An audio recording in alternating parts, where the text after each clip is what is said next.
Okay, Baruch Hashem, what a privilege to be here with all of you. Thank you so much for coming. As we jump back into our learning of sefer Yichud HaHisbodedus, when you mark the week with such particular limudim in like a particular place and a particular group of people, you see how quickly the week passes by. It's incredible. It seems like just yesterday that we, so life passes by very quickly, and we try to fill it as best as we can with meaningful moments, and hopefully this year represent meaningful moments that we get to share together. Hashem. You mentioned last week that we should remind you about Rosh Hashanah. Beautiful. Yes, Rosh Hashanah. Perfect. Thank you very much. Thank you very, very much. Okay. I really appreciate that. So, let's take a look at Os Gimel. If you see over here on the bottom of the right-hand column, where, like we left off last week, we were speaking about higher levels of connection in the dynamic between the Ashir and the Ani, right? Between the person who is in the position of giving and the person who's coming to collect, right? In the context of a person that's coming to collect funds, to collect tzeddakah money. And we spoke about, on one side of the spectrum, I think the lowest level of connection, I think we said, even though in a certain sense, halachically, it may be ideal, like we spoke about at the end of last week's class, a person who's giving, but they don't know to whom they're giving, and a person who's receiving, but they don't know from whom they're receiving. In a certain sense, you avoid shame, and that's a good thing, right? But also, in terms of the relationship, nobody would say that that's a relationship. They're not connected in any way, shape, or form. All the way to the other side of the spectrum, and we did speak about different dynamics that fall on that spectrum, sort of along the way, but all the way on the other side, we said when a person genuinely is made to feel not only that they aren't a nuisance for knocking on someone's door, and not only that they sort of just get what they were supposed to get, and they carry on and the person's okay with it, but actually they're invited in and given chizuk, again, not just like because they're a chesed case and like nebuch, people trying to make them feel good, but they genuinely feel as if they're being called into the space of the relationship where not only are they receiving, but in some fundamental sense, they're given an opportunity. Remember, we said last week, to give. Not only to receive, but also to be able to give as well. In what context? Right? There's not exchanging funds, he's not buying, he's not selling. But we said, and this is what we left off with last week, in this paragraph here, let's just jump back into that paragraph, just read one line. If you go 5 lines down from the top of the paragraph right before Os Gimel, it says, Kifi amatzui b'yoser, as is common, shetamid savra asher sheish le'achachmas v'hadeyas. We said a person who's in a position of giving, a person who's wealthy, a person who's been successful in this worldly means. So from that standpoint, a person feels as if they have all the answers, they have everything figured out, they live a very sophisticated, calculated life. But that kind of person feels shekasher ba a love ha'ani, that when this person comes to their home, even though they're a very unlikely pair, right? They're not likely to bump into each other in social settings, they're not invited to the same weddings, they don't daven in the same shul, etc. But when this encounter takes place, and the ani who's described al pi pnimiyas haTorah in a very deep way as a merkava l'shchina, a person who's schlepping from place to place, a wanderer, is a person who is a chariot for the divine presence that's similarly in exile. And so those are usually very spiritual people. There's usually people who have been through a lot, people who are broken, as the Torah Devarim says toward the end. He says, based on a Zohar Kaddish, that what we say in the Halalukas, Sivrei al Hashem Likav, that a person whose hope is onto HaKadosh Baruch Hu, it says, Al Tikri Sivrei el Shivrei, a person whose brokenness, Shever, aligns with the brokenness, as it were, of Hashem, Kiviyachol, that Hashem is in exile, and the Torah Devarim describes, and this was an avoda in previous generations, even some tzaddikim, even today, in our generation, who take upon themselves exile, who go in Gullus, and take a year, take a couple of months, maybe take a week or so, and they travel, right? And they go from place to place. Mystically, they're becoming, in those moments, a vessel for the divine presence, for the Shekhinah. So when this takes place, what happens is that the Ashir is able to sense Hevi a love ar v'yashrus. We said that there's a certain glow, a certain light, a certain clarity, a certain yashrus. Struggle with the good definition for yashrus. Yashar means straight. Yashrus, straightforwardness maybe, honesty, maybe integrity, but it's more than that. How would you translate yashrus? It's a hard word to translate. I guess straightforwardness, right? Yeah. So that's a gift. That all of a sudden this person comes into contact with a whole, it might not be as sophisticated, but it's a whole other way of thinking, right? And in that sense, the ani gets the genuine feeling that he didn't just come to take, but he gave. That was appreciated. There's a relationship, we spoke in the context of parents and children, right, teachers and students, that we build up the self-esteem and the sense of self-worth on the part of the other. And in that sense, there's a symbiotic relationship. That's what a relation is, right? They can relate to one another in a fundamental sense, gesundheit.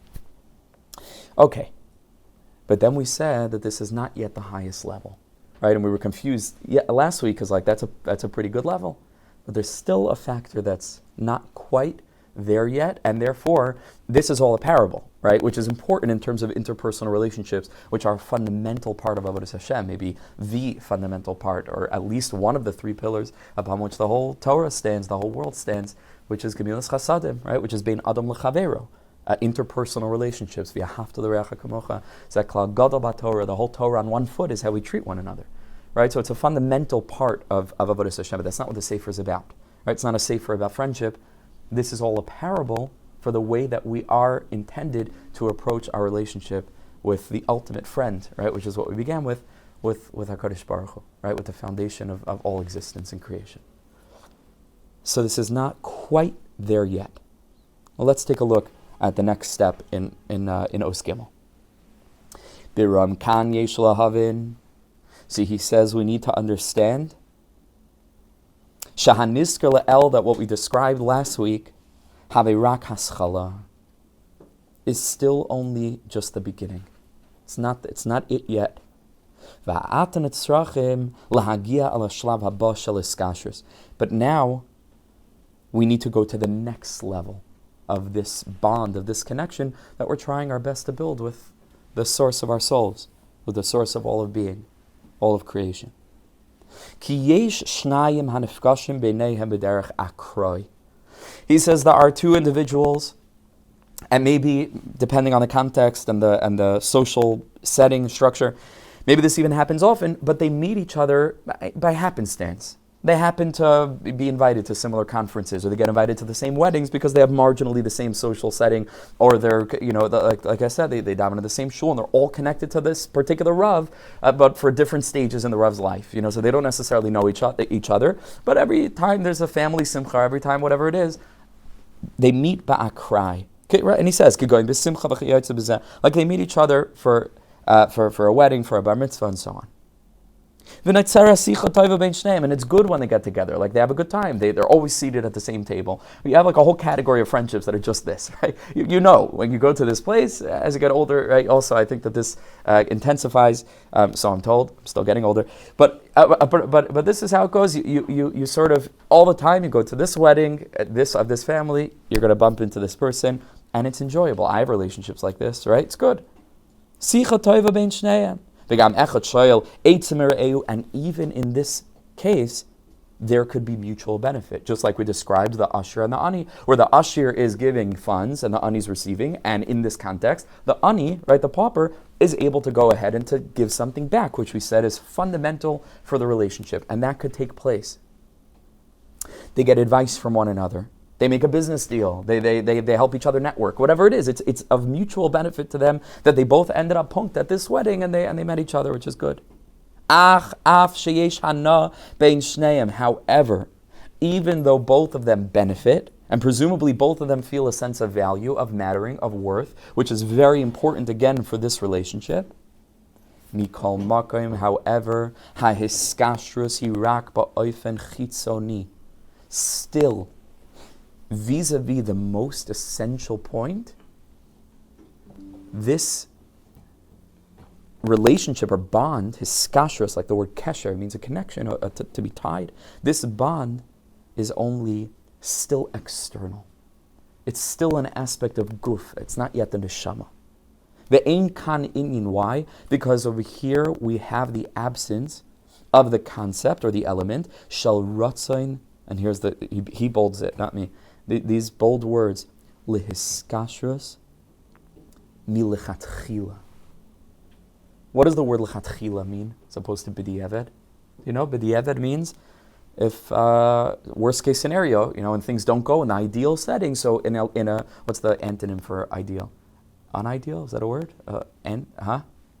Non-ideal, right? There's got to be a word for it. But when things don't go the way they were supposed to go, so b'di'eved, you sort of realign. Lichatchila means ideal, as things are supposed to be.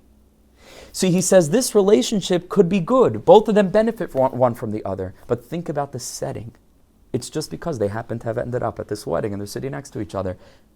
But it's still not clear that on a random Tuesday night, this one's going to text the other and say, hey, you want to come over and let's hang out? So it happens to be that they're in this place. And when they're in this place, they'll touch base, they'll rekindle whatever conversation they had at the last time. He'll say Dvar Torah, they'll say Dvar Torah, and they enjoy each other's company. But that's not yet a friendship, right? That's not yet a real commitment. Nimtza, it emerges, right? Le'skashras melechatchila nefesh b'nefesh. There's not yet that bond of soul with soul. Two bodies are sitting in close proximity one to the other, and they're okay with it. But nimtza shadayin hamakabel savar. But in such a case, the person still feels sha'afim amnam achar shekvar ba, and it could be in this context when two people are meeting each other by simcha, unless it's still speaking about the ani and the ashir. It could be, but he didn't mention that. So let's say both of them could be feeling this way. Because in this context, it's not clear who's the giver or the taker, right? In this context, both of them are enjoying the other's company. But somewhere subconsciously, both of them can potentially still think and can potentially still worry that even though after we find ourselves at this shmorg or stam, sitting there, whatever it is, in whatever context, this one finds favor in the eyes of that one finds favor in the eyes of this one. But mikol makom, however, it's still kasha loy lahamin, it's still difficult to believe. Shahanoisin roitze boy milichatchila mamish. That the depth of the relationship is such that this would have been of each other's mutual choosing. That it wasn't some external circumstance that brought them to this place, wherein, again, we said before, both of them feel that they matter to the other. But they matter to the other in such a way that it is impossible for them to not have contact in between all these various family smachot and simchas, until they find each other again. But they matter in such a way where it becomes clear contextually this is something that was milechatchila. It was something ideal. Not just something that they're both making do with, because they happen to be there. Ad ki haya boicher mitzidai. It is not clear to each of them, but let's go back to that mashal, to the ani, to the person that is in the ostensible position of receiving, that the wealthy person would have chosen mitzidai, from his own volition, to call him to come from a great distance, so they can enjoy each other's company. It's still an external circumstance. Going back to the earlier mashal, because this pauper needed money, so he went around collecting. But he wasn't called by the ashir to come, and spend time with him. Even though the ashir might gain something from the relationship, he might thank the pauper and make the person feel genuinely, right? Again, like we said last time, he's not faking it. Genuinely give the person the feeling that they matter, that they were able to give something to the ashir that the ashir wouldn't have had otherwise. But it's much deeper than that. There's a invitation on the friend level. Right, that isn't just something that it just happened this way, that he knocked on his door, okay, that's good. But there's a real relationship, right? There's a real relationship between the two. So Nimtzad emerges, and I'll tell you about Rav Shlomo Cheshen, that's all. Nimtzad sha'adayin chaser b'hagdolas kaimasai. So in a certain sense, there's still something, again, it's not certain that everyone will feel this way, but at least it's possible that there's going to be some niggling doubt, something missing that's going to still make the person, in this case all of us, vis-a-vis Hashem, which we're going to get very deeply into, this feeling that, Hashem will, he'll tolerate this if it just so happens that I should hang out with him in whatever forest or park or bedroom or wherever it is that we're secluding ourselves to talk to Hashem.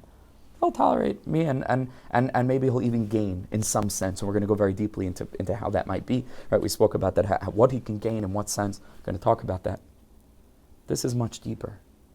This means that even before going into that setting, it needs to be clear to me that Hashem is not responding to my presence. My presence is the result of responding to Hashem's perpetual invitation. It's a new level. There's a new level. It's not that when I show up, Hashem is there.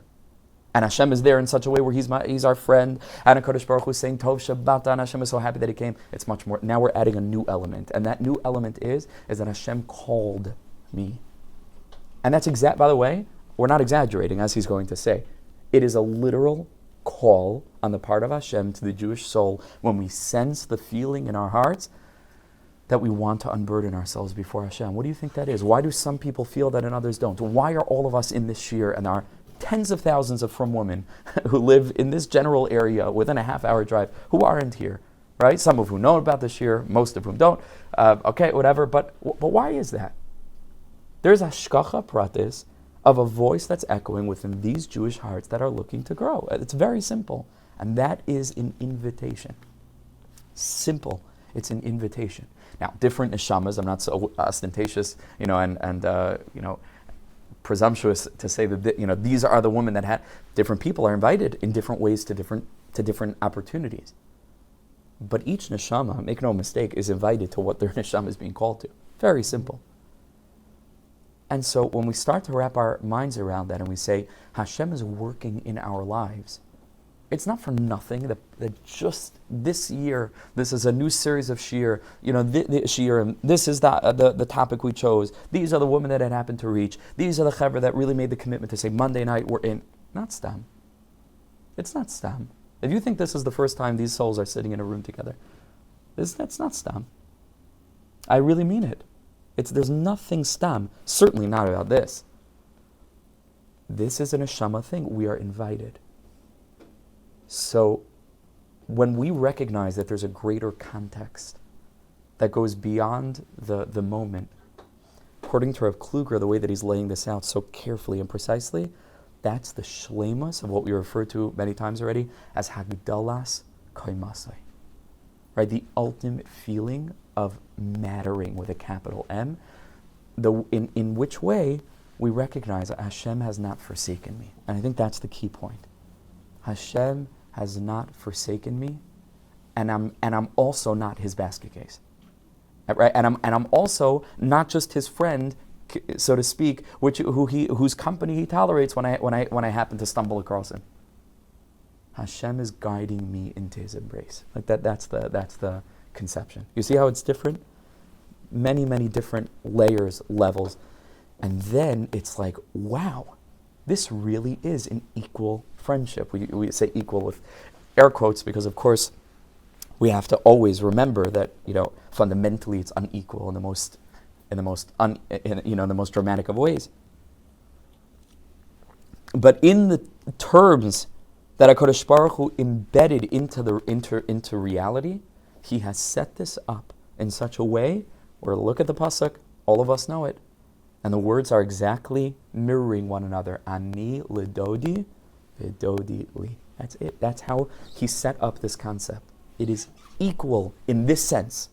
In this sense of this strata of the relationship, which we began with in the beginning, reminding us that even though we're learning about Hashem as friend, Hashem is also king, Hashem is also father, Hashem is also master, all of these elements are there.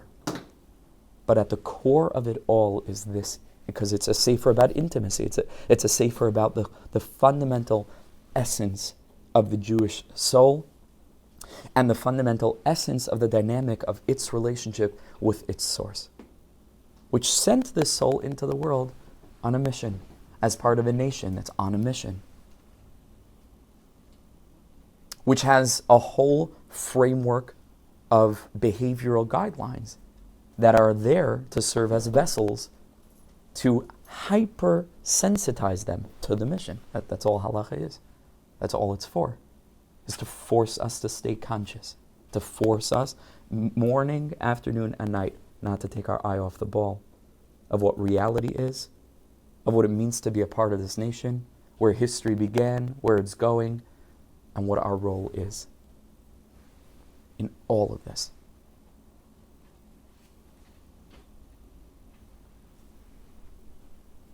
So let's go back. Let's read it back inside. Nimtza she'adayin chaser ba'agdalas kaimaseh. When a person doesn't feel this way, even if you have all of the other aspects that we mentioned before, mashuhu chaser. Something still is missing. Something's missing still.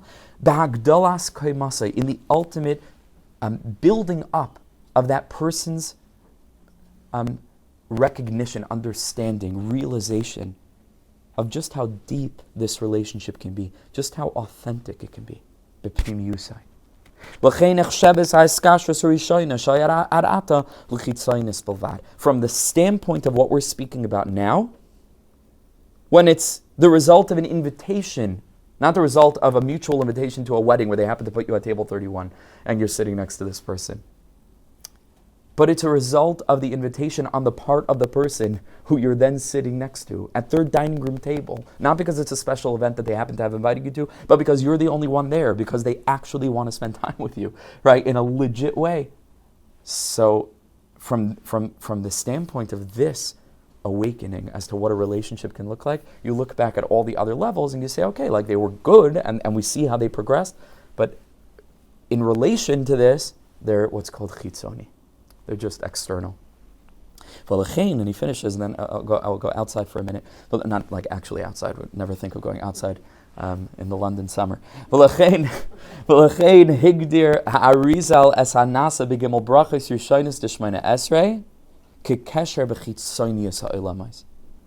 In the three brachos of Shemona Esrei, which we began with, which we spoke about last week, that hint to this aspect of knowing that we can give Hashem something, we're accomplishing something in our tefillah, we're building up the Shekhinah, the presence of the divine, we're literally doing what Adam, Rishon, and Chava were created to do, which was to pray. Mamish, as Rashi tells us, right, that everything was ready, but the rain hadn't fallen yet, because it was waiting for Adam and Chava to recognize that we need something, and we're accomplishing that every time we daven.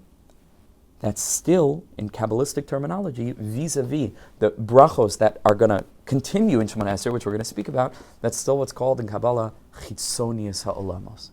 We're still on the outside, the outer dimensions, because it's missing this factor, which we're going to develop as Hashem. So now I want to tell you about Reb Shlomo Cheshem. Thank you so much for reminding me.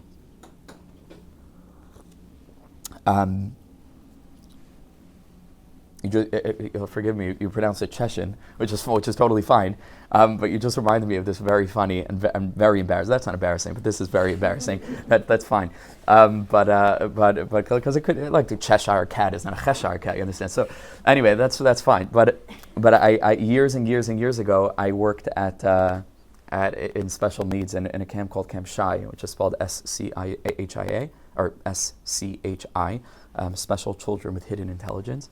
A strange name, but anyway, that's a big school in Lakewood, and they have a camp that I worked in for a few years. And one of my campers, one of the year, was a very, very, very sweet boy, a boy with Down syndrome. He was like the star of camp. He was the cutest kid, and his last name was spelled Chen. And the entire summer, every single time that I spoke to the mom on the phone, I was calling her Mrs. Chen. And I thought that they must be Chinese or something. I couldn't figure this out. And I kept on referring to her as Mrs. Chen. And she didn't have the heart to correct me. It was Chen, of course. It was like Chen, you know. And I thought for sure his parents are going to show up visiting day and they're going to, mom was Chinese. And they were just Israeli. so I know what that's like. Anyway, so the Cheshens. The Cheshens are an incredible family in Eretz Yisrael. Their father was called Revelvel Cheshen. They actually come from a very prominent Litvish family, part of the Talmidei Hagra. They go back generations, lived in Mei Sharm and in the Old City. And their father, when I say them, I mean the basically what are known as the Chesed family today. Reb Tzvi Chesed, Reb Shlomo Chesed, his brother. There are a number of different. It was a very famous family. Their father, Reb Elvel Chesed, discovered Breslov at a time when it was not in vogue at all. About a century ago, essentially. 2 generations ago. He was, I believe, if I'm not mistaken, I believe he was in Panovich at the time. It caused a huge stir. He left, he joined Breslov. Genius upon genius, like not normal. Mamish not normal. And he was known because Breslov was still, even in his time, was still, people knew so little about it, and it was so mysterious. Nebuch, 90% of Breslover Hasidus having been wiped out in the war. Mostly it was focused in Poland. It was absolutely decimated. And so people they didn't even know what it was, and what they did know was rumors and strange things. And he was known as a makubal. He was actually the Rebbe. If I'm not mistaken, I was, when things are recorded, you have to be careful. If I'm not mistaken, he was the Rebbe of Rav Shimshon Pincus, who many of us have heard of. I believe that Rabbi Yaakov Hillel, should be gesund, I think studied with him as well. So these are non-Breslov, figures. But he was a makubal. He was one of the first Ashkenazim to deal with the Sfardim who needed a lot of chizuk, a lot of strength, and he went and gave them chizuk and talks on emunah. And when he spoke to them, he actually adopted the Sfardi Havara to make them feel more comfortable. He was very, very special, tremendous makubal. And he had, I think there were 5 Chesed sons, one of whom actually, interestingly enough, took a very different path, L'Abdel, and he sits on the Supreme Court of Israel. Also Chief Justice Chesed, also one of the brothers and child of Rav Elvel Chesed. The most famous of the Cheshens is Rav Tzvi Chesed, who is known as one of the Shoel Umeshivs, one of the how do you translate Shoel Umeshiv? It's a person who sits in a base medrash and answers questions on whatever sugya, whatever happens to be learned of the Mir Yeshiva. That's why Mir Breslov is very respected in Mir, because of Tzvi Chesed. Tzvi is a goyin oilam, nigla nister. He has the whole Torah on his fingernails. It's not normal. Mamish not normal. Absolutely, from the moment that he wakes up to the moment that he goes to sleep, Torah. Mamish, just Torah. Wherever he walks in the streets of Mei Sharim, a whole crowd of people surrounding him, listening to every single word. Very, very special. So that's Rav Tzvi Chesed and the Shoel Umeshiv of the Mir Yeshiva. And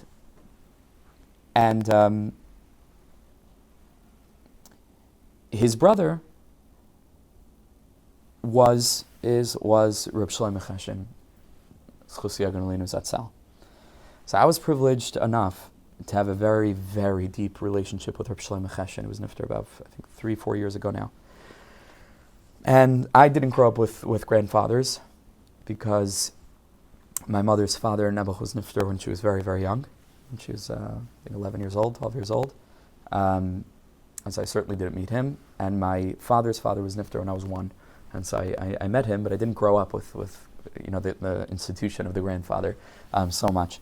And just one grandmother, she lived and be well also, was of course in Miami Beach, where Baruch Hashem, they all are. And she's doing great. Chazei Hashem, 96, 97 years old. She'll live and be well, as Hashem.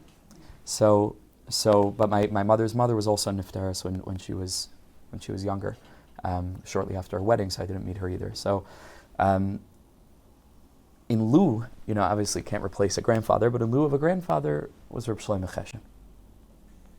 Reb Shlomo Chesed was, how do you describe him? He was like a magician of relationships. A magician. What he was able to resolve in terms of disputes, in terms of internal disputes, people whose relationships with themselves had fallen apart, was it wasn't normal. Never trained, he never took a therapy course, he wouldn't have gotten any certificate or anything, and probably today they would tell you that he's not, he's not qualified and whatever it is. The man single-handedly saved hundreds and hundreds of lives. And find me a therapist who has a record like that. Without a degree or anything. Hundreds and hundreds of lives. Didn't take a penny. He had a yeshiva, which he fundraised for, which is, I'm getting to the point here, which he fundraised for. A number of times he was in the States and he would travel around New York, Lakewood, Muncie, travel to different communities. And every place where he was, he set up shop wherever he was staying. And I remember growing up, because he chose our home, and my father was super, super close, like brothers. My father's still like a brother to Tzvi Cheshen. Also, Zain should be well. Who, by the way, gives a Zohar shir every Wednesday night from 12 a.m. to 4 a.m. in the morning, which I was never privileged enough to attend. But on Mondays, he gives a 2-hour Likutei Maran shir, Rabbi Nachman's sefer, from 2 to 4 p.m. in the middle of the day, which I was privileged to attend many, many, many times. So that's where Tzvi, he's a genius of epic proportion. Epic. It's wild. His brother, the Chief Justice, told me at the Levaya not at the Levaya, at the Shiva, which I went to pay a visit to Reb Shlomo Cheshen after he was nifter, that he said Tzvi, I was mentioning how we're close to Reb Tzvi, he said Tzvi puts me in his back pocket. This is the Chief Justice. So, like, he knows. Crazy genius. But Reb Shlomo was also a big Talmid Chacham. He's a Rosh Yeshiva, but he was a genius in people. He was a genius in people. He was a healer, mamish, a healer. I remember lines of people growing up all the years, lines of people down to our basement, to the little room where he had, and he sat, chain smoking on our porch. I think it was Paramount. Is that a Paramount as a brand of cigarettes? Anyway, just in the later years, he switched to an electronic cigarette, which was ubiquitous. He used to keep it in his shirt pocket. You'd never see it. Just so he was like, but Nabuchik, killed him. But he just sat with people for hours and hours and hours to the wee hours of the morning, and people left fixed. Mitukan. He had a way of speaking, a twinkle in his eye, a humor, a simplicity, a clarity. Anything more that I could say will take away. I actually wrote a tribute to him. It was published in Mishpacha magazine shortly after he was nifter. I'll send a link, Bli Neder, where I said all of this and much more of specific stories that I was zocheh to see with him. Why am I telling you all of this? Aside from the fact it's good to speak about tzaddikim and to know that there were people like that in the world, and I was privileged to know them. Sure, my father was doing him a favor, that he came and slept by our house. We didn't have a fancy house. There were much, much nicer places where he could have stayed in the 5 towns. He could have put him up they could have given him a mansion to stay in somewhere in Backlar, and I'm sure they could have, there were much nicer places. Why did he come to our home? He is, and that's why I said I wanted this example. He was the quintessential emblem and example of this. He was taking from our family, right? He came, he stayed with us for Shabbos. He had home cooked meals and this, and he had his own private place in the basement. We set him up, everything. But what he gave, and over the years, what went so far beyond the theoretical, on paper, transactional aspect of this one, giving, this one, receiving, it was a friendship so much deeper than a friendship. I can't even tell you how much deeper of a friendship. Years later, 4 years later, up until the year before he was nifter, as hakar satov to my father. Listen to this. As hakar satov to my father in gratitude, and I say it was more than hakar satov, because it wasn't just, again, this tit for tat sort of like on paper, give or take, but to me it's clear it was just pure love. That's what it was, pure love. Every single year, since the passing of my grandfather, again, which happened when I was 1 year old, so for well over 20 plus years, Reb Tzvi Cheshen, Reb Shlomo Cheshen, and their children, along with my humble self when I was in Eretz Yisrael learning for a few years, so I was zocheh to sort of arrange it, they went to Har HaMenuchos with a minyan made up of the Cheshens, these 2 gedolim, mamash gedolim, to make sure that my grandfather and his yahrzeit had a minyan. out of love for my father. You know, they had many better things that they could have been doing, but that was a friendship. It went so far beyond a schnorrer, you know, coming from Eretz Yisrael, even a chashav one, and whatever, and like it's my father was on the phone with him every other week. They spoke all the time. They were friends.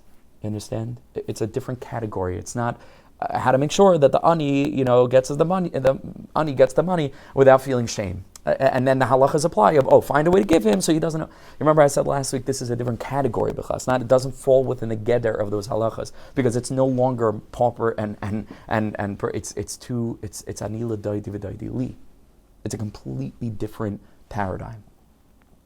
Completely different paradigm. There's so many stories. I was there a few days before he was nifter. Mamish a few days.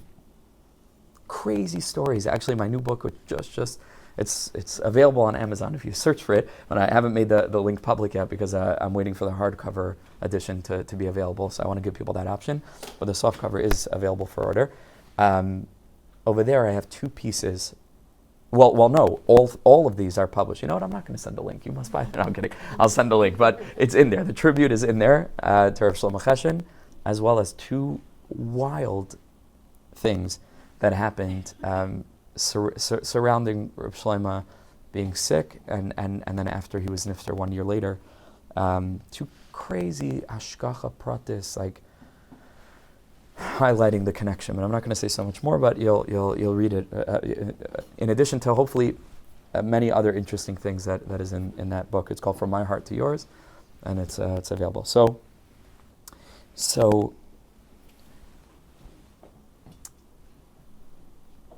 friendship, love, like something else. And that's what he's describing. We use these as parables in order to help us understand what the dynamic is supposed to be between a soul and Hashem. And the only way that we could really start to grasp any of this is by using the very weak mishalim, but we're trying our best, to analyze dynamics of relationships between different sparks of Hashem, which we call humans, in order to then understand what that's supposed to look like when we confer it back to the source of all neshamas from the standpoint of the spark of that ultimate neshama, which is called the human, that's trying to figure out how to relate to that source. Hayitachen, is it possible? Is it at all logical that the creator of friendship, that the creator of this thing we call love, like we're learning about now, platonic love, two friends who just adore each other, would somehow demand our perception of him in such a way that would be everything but that element? That somehow that's an element that's reserved just for sparks of his soul relating one to the other, but is somehow devoid of the ultimate relationship of all relationships, of which, ostensibly, even the Bein Adam L'Chavero aspect is just part of Avodas Hashem. Like it's all here in the context of why I'm in this world, which is to relate back to Hashem, and that somehow this element is missing from the way that we're meant to conceive of what the Creator is. How could that possibly be? And just to remind us, to those of us who have been with us from the beginning, whether you're here in person, or you're listening to the recordings, or have come to any, which I think is everybody, have come to more than one or two shirim. So to us, like we're sort of getting it. Like, okay, we spoke about friendship, we're speaking about personal prayer, we're speaking about being invited, feeling our self-worth, and so on. I hope I need not remind you, and I say I hope I need not remind you because I want us to remain very conscious of how distant the overwhelming majority of Orthodox Jews are from these conceptions. Distant. To us, it's already non-chiddush. We've been sitting at Rabbi Nachman's table over here, so to us, it's obvious. Most people haven't even begun to think this way. Hashem is a friend? It's like foreign. Totally foreign. Hashem giving us a feeling of essential self-worth. Hashem inviting us just to spend time with us. It's like, it's a polar shift. It's like a total shift from one pole to the other in terms of understanding why we are here and who the being is who we're intended to serve and channel to the world. And I feel strongly, and I've said this in the past, I feel very strongly, and this I could say very confidently on camera, just strange because it's an opinion, but sometimes though I know my opinions much better than I know my facts, and I feel very strong about them. I feel very confident to say that so many of the issues that we're dealing with culturally in our community are symptoms of this that's missing.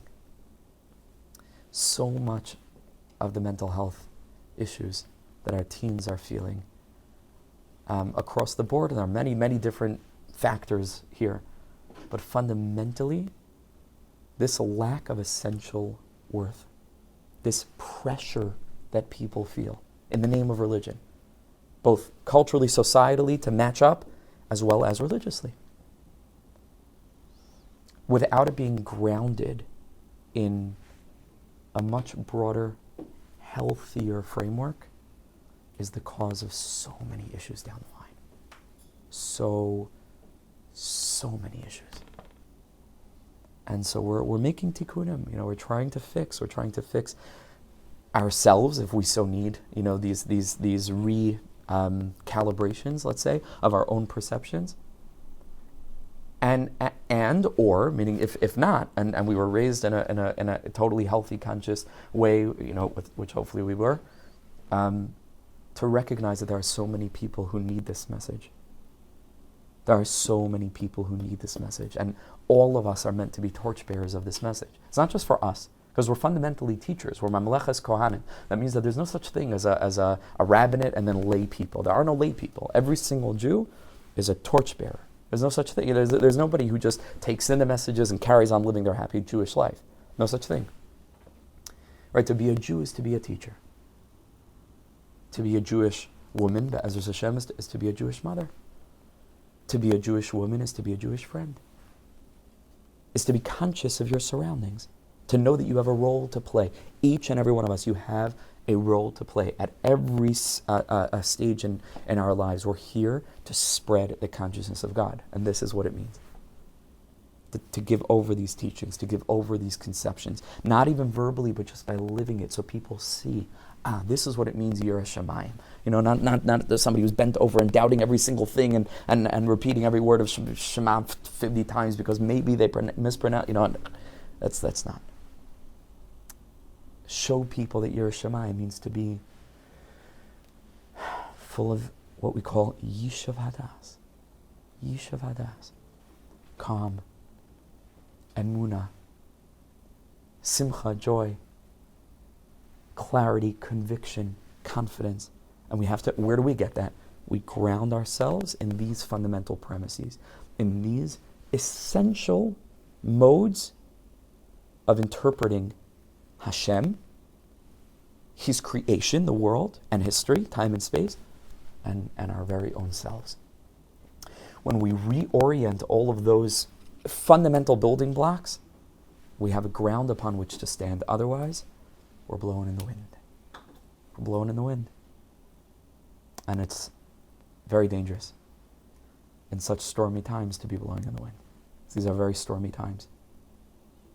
We need a foundation to stand firm on. And that's what the tzaddikim are offering us. That's what Kluger is offering us. And this is what he's gifting us.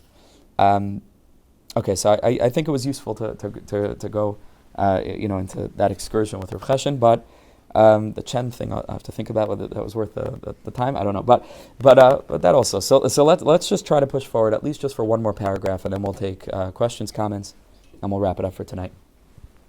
Kedei lechaber hiskashrus pnimis, in order to connect to the other with a true fundamental bond. Sha'amakabel yavin sha'anoi sein zakaki love. That the person feels that the giver really relies on him, needs him, and is really happy that this person came.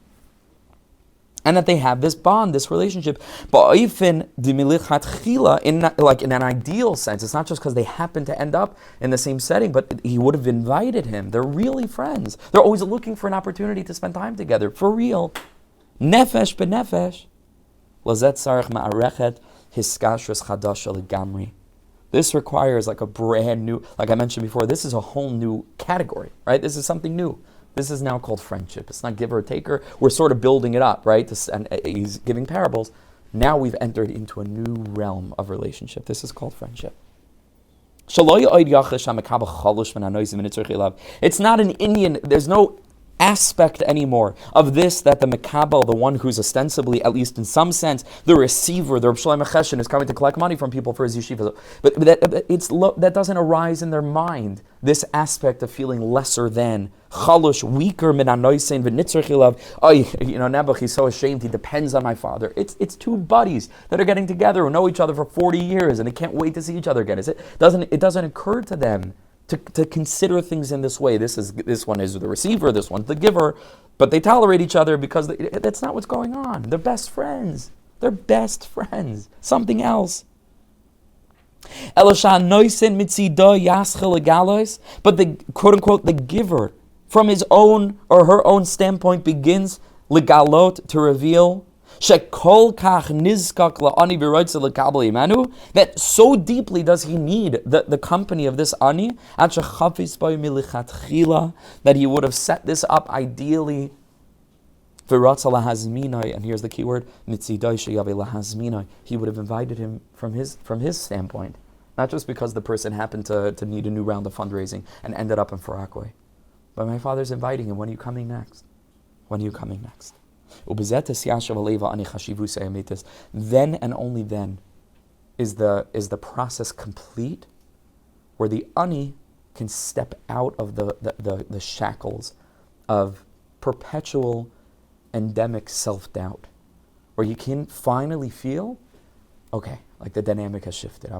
This is something new. And that's the key word. Like that's what the whole series of shiurim is meant to help us do. I want to sort of introduce us to something new. It's not like a different level of Yiddishkeit. It's a new paradigm. It's like a completely different way of thinking. And that's what Rav Kluger, in a very ingenious way, has helped us accomplish, at least in the context of Ben Adam L'Chavero, where we took the journey from one level of ani to this level of the relationship, until at this point all of us will agree, like, okay, zeh mashu acher, right? This is already something else.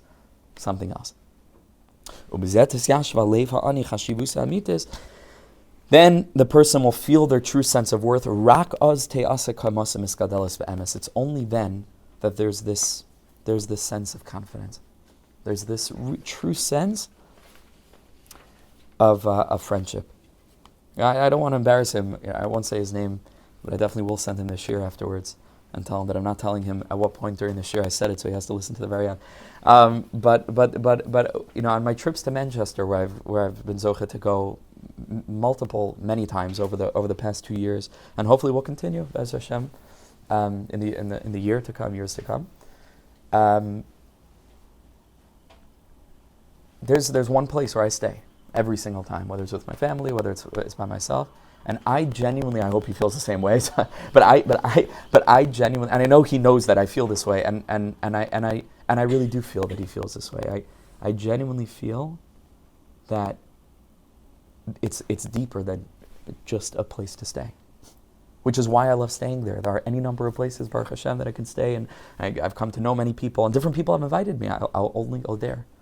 It is also very comfortable and wonderful. I will only go there because I sense that there's something deeper than just, he's giving me an opportunity to, have a place to stay, and I'm staying there. There's a friendship that's developed. There's a genuine sense of mutual respect. And it's a whole different ballgame. It's I feel at home. That's the difference. I feel at home. I hope he's not sitting there listening to us. Oh, he didn't get the signals yet. But I feel at home. I mamish feel at home there, and it's something else. So it's a pleasure. And if I can, we eat a Shabbos meal. We've spent Shabbos together before, and as much as I'll go for Shabbos, definitely spend a meal there. And there's a genuine relationship, genuine connection. And I'd say that's the difference. That's the difference. That's the difference. To use the same terminology with this, we'll finish. To come before Hashem in such a way where we genuinely feel at home. At home. Where the dynamic of the relationship is such that it's taken out of the smaller strata of the theoretical dynamics of relationship, and it's two friends who just love hanging out together. Not because we need something, so I run into HaHisbodedus, because I know that God cares about me. We live life with ringing in our ears the perpetual invitation of Hashem. In such a way that we honestly, truly, fully, 1,000,000,000% get the sense that He gets something out of us, recognizing that call and responding to it. Then and only then is Anila Daidi V'Daidili.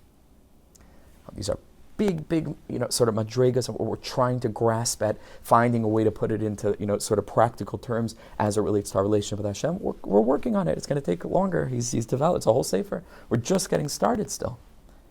After 10 hours, but still, we're just because it's so delicate and nuanced, and it requires. But hopefully, we're getting a better picture of what this is supposed to look like using the interpersonal parables that he's been using, b'siyata d'shmaya, all with Hashem's help. So we're going to open it up for questions as usual, comments or anything you'd like to share. Yes. But I would say this. In terms of the practical stepping into the relationship is step number 2, sure. But where does true self-worth come from? Learning teachings like this. If we identify as an neshama, and I want to know why I'm here, but like just in the most fundamental sense of the word, to me, there's nothing more powerful and nothing more fundamentally fortifying than knowing what my Creator thinks of me, because He's the one who created me, and understanding that in an existential framework. One of the reasons I think that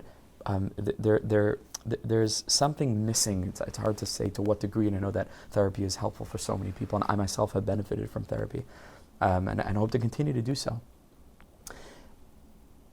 But I think that in a generation of like sort of self-help books and letting everyone know like they matter and find your purpose and whatever, like the concept of quote unquote your purpose, if it's divorced from the purpose, is not quite far enough. Because if a person isn't feeling meaning in their life and you're just sort of ascribing meaning to an otherwise fundamentally meaningless existence, you didn't go far enough, did you? Ultimately when a person late at night, after all their charitable, and after, pursuing all their various pursuits and which is presumably what someone pursues, and all the other things that they do, and they come back after a long day, in a moment of honest reflection, you still have that voice, like what for? And I think that's why we're seeing today, at least in certain circles, where the fascinatingly enough, there's a trend back to religion, not to spirituality. There was a huge trend towards spirituality, and that took place, from in the 60s to the 2010s, I'd say. But today, there's a trend, particularly in the Christian world. It's a new kind of Christianity, fair enough, but there is a trend back to religion, and I think that's very, very, very significant, because I think that spirituality, it doesn't quite go far enough. People need structures. They need meaning structures, and I often think that we're so scared. We're like sort of tiptoeing around things, and even you'll read oftentimes, and it's part of therapeutic protocol, not to put sort of your beliefs onto the person. Even if you disagree with them and let them come up with whatever's meaningful to them. It's good, it's beautiful, and I also think that it prevents a lot of abuse, ostensibly, right? And I think that I understand it. But Reb Shlomo Cheshin didn't come and give you some arbitrary reason to sort of carry on with whatever you. He gave you MS. He gave you an existential framework that encompassed all of history. And you were free to take it or leave it, but that's what he offered you. And I think that if we can offer our children not just generic sense of value and worth, but this kind of value and worth, put it into context for them, to me, that's step number one. Like, to me, that's even number one. How that plays out, they have their whole lives to explore it. And that's, I would say, what Yiddishkeit really is. But to build up a true sense of ani, and as much as any experience of ani, which is essentially consciousness, is a spark of the divine, I have to know where I come from. I have to know why he created me. I have to know why I'm alive. That kind of thing. Yeah, is that? Okay, yeah. So, how does that work? Yes, can be. Very, very important clarification as to the nuances of the dynamic, which is why we've spent so much time. Because there's a fine line between a really close friendship and a codependency. It's a very, very thin line. And the same is true for religion. There's a fine line between what Chazal describe as a sam chaim, an elixir of life that the Torah can be, and a sam maves, right, which is a poison. Chazal say that, not me. A fine line. And so that's why we work on this kind of existential framework, this great clarification of a great many different facets of this myriad faceted diamond, that altogether this is something healthy, right?